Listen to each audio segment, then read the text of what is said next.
I'm sorry I haven't been my usual self recently. Well, have you been upset then or something? I've been going through a very miserable and very expensive time. Have you? What, you've renewed your Arsenal season ticket again? Well, your divorce, isn't it? My divorce has come through, isn't it? Divorce, yeah. I tell you, divorce, it's a horrible thing to happen to anybody, you know. I don't care who they are, young or old, male or female. Married or single?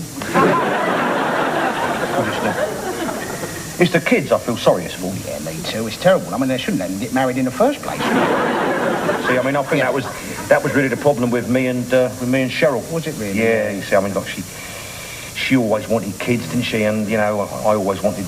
Well, you wanted barmaids, yeah. didn't you, mainly? When you come down to it, whose fault do you think it was? Well, I don't think you can talk about fault, can you? No. You know, it takes two to tango, doesn't it? That's right, yeah. Takes 8 to do an handsome reel, doesn't it? No, what I mean is, I think in our case, it was 6 of one and half a dozen of the other. Yeah. Well, it was mainly the other in your case, wasn't it? It was more than half a dozen, as I remember. No, what I'm saying is that we have to share the blame equally. Yeah, that's right. You see, she was at fault for her nagging and her jealousy and, being a slut around the house, I was at fault for marrying the stupid bitch in the first place. So you're divorcing her then? Do you know something? She's divorcing me. She is divorcing me, mate. I give her a good home, didn't I? Well, you did. You gave her that council flat anyway. That's right. Yeah. Mind you, she had that before you moved in, didn't you? Yeah. Well, I let her stay there, didn't I? You did, yeah. I can't tell you, mate. Yeah. We was happy as Larry was, until that old green giant raised his ugly head. Yeah, I know, that tin sweet corn.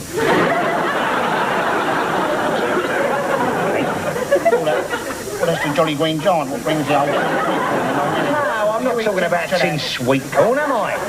I'm talking about the green giant of jealousy. Oh, that old thing, that old jealousy, mate. She was jealous. She was jealous. She used to go into a frenzy if I so much as looked at another woman. Well, you used to go into a frenzy if you so much as looked at Yeah.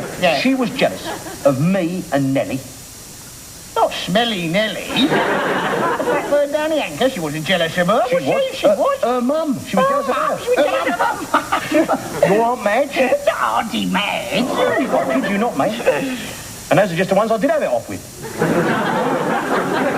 She was crazy. She was a crazy woman. Well, they were told that she got you for adultery, did she? Nah.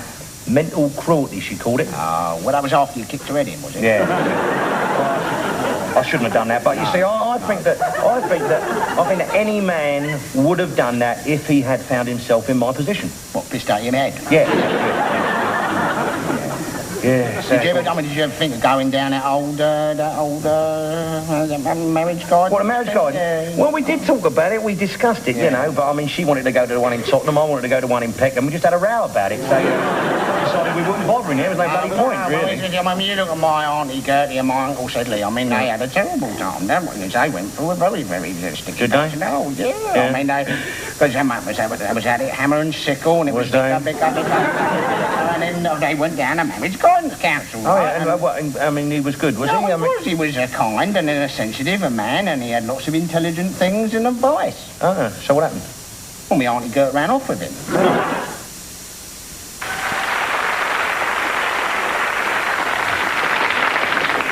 At 6 o'clock last night, a fit and relaxed-looking Richard Branson walked into his house, shut the door, and so began his most ambitious record-breaking escapade to date, because Richard Branson is attempting to go 24 hours without publicity. No cameras, no interviews, nothing. Now, in order to do this, he'll have to beat his previous best by 23 hours, 57 minutes. I have with me Andy Pothead, who handles Virgin's advertising on the BBC. Andy, how's it going? Well, it's going totally fantastically, brilliantly, superb, wonderful. So doing quite well. Quite well. Andy, it's a very risky thing Richard's attempting here. Oh, God, How is he managing to survive? Oh, God knows. We don't know, because, he's having to do it without even the help of a condom. We are really talking about... people think that Richard is a sort of, business, media, advertising sort of freak, but really he's just a very, very ordinary hippie who happens to have millions of pounds. I have to interrupt you there, Andy, because you're very boring. Yeah. 20 seconds, and he'll have gone 24 hours without publicity. This is most exciting. 10 seconds. 10 seconds, ladies and gentlemen. 5, 4, 3. He's very unlucky. Hard luck with him. Oh, Stubbs. Well, look, I won't beat around the bush, Stubbs. When we began this tunnel project, the general idea was, you see, that the French were going to drill from their side, and we were going to tunnel from our side, and then we were going to meet up, sort of in the middle here. Well, yesterday the French announced that they'd completed their section, twin tunnels drilled, railway tracks laid, and a service shaft down the middle, bang in position and right on time. As for us, our position to date seems to be, well, about 200 yards from the Ashford bypass. That's about right, yes. That's right, yes. So what exactly is holding us up then? We're waiting for a skip.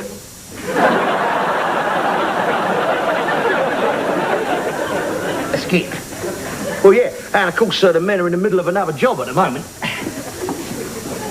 What, the men are working on another job? Yeah, Mrs. Willoughby, Dollis Hill. You do realise that this is the single most important engineering project this century? Oh, leave it out. It's a kitchen extension. I mean, there's a bit of electricity.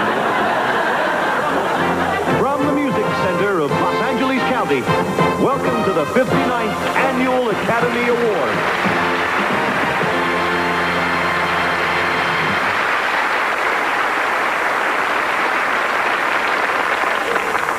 And so, this award for the best actor tonight goes to, oh my God, I'm all fingers and thumbs here.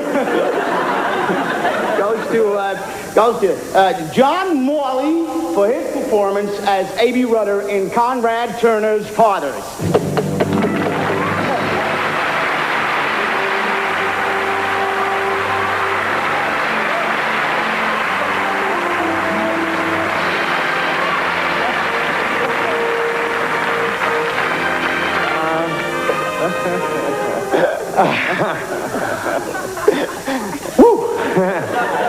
Wow, yeah. This is really me, John Morley, yeah. God, you know, there's so many people I'd like to thank. You know, my family, my mom and dad. I mean, where do you start? My beautiful wife, Janine, who put up with me for 9 months while we were making this movie. My agent, Tab Gillerman, and Mike, of course, for giving me the goddamn thing. This is really... I really don't deserve this, ladies and gentlemen. You know, when you look at the other nominees, I mean, you know, anybody else should have gotten this. I mean, Dustin Hoffman, Warren Beatty. Warren's been so much help to me over the past few years. And Bobby De Niro. You know, I'm actually standing here holding this Oscar, ladies and gentlemen, but it shouldn't be me up here. It should be Conrad. Conrad Turner, the director of the movie. He should be up here collecting it. Stand up, Con. Stand up. Ladies and gentlemen, Conrad Turner. You know, Conrad put his whole life into this picture, ladies and gentlemen. A life which we now know is to be tragically cut short by cancer. This is for you, Con. God bless you. Thank you all very much.